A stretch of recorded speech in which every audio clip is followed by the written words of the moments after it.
All right, let's talk a couple handstand push-up pieces. Number one is thinking about the positioning of the hands to the head as a tripod.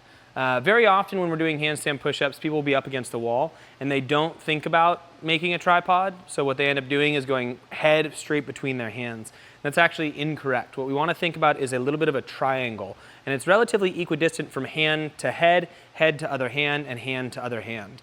It might be a little bit bigger of a gap between the two hands than it is to the head, but we do want to think about a relatively even triangle there. So when he comes down to this position, he can do this all the way up in a handstand, or he can do this on the ground on his knees. He can take his two hands, and then from there, he wants to then take his head, put it in front, and create a tripod. That's less than being in line, because show me, put your head further back.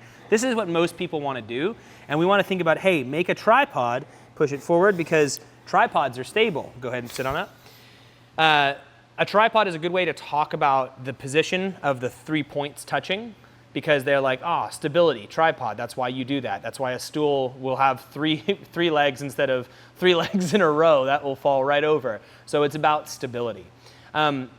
Coupled with this, we want to think about where we touch the head on the ground, and we want to touch the crown of the head on the ground. And a good way to do this is the next little cue, which is the face palm. And you can do the face palm, put your heel of your hand in your forehead, and then roll your hand back, and where your middle finger touches, boink. That's a little high, maybe.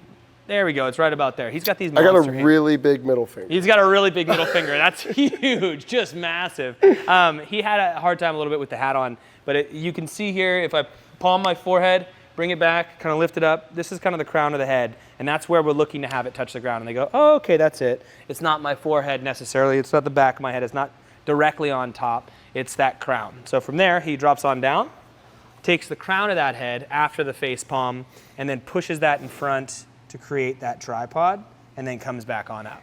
Now he can do this with his feet up, whoop, do the same thing, and then come back up. And then he can walk his hands further back, make it more difficult. Oh, gangster, here we go. Push the head forward, and then come back up. And then where my eyes are going again is that relationship to the hands to the head. So as he goes down, I'm looking at making sure that this is a triangle and not a straight line.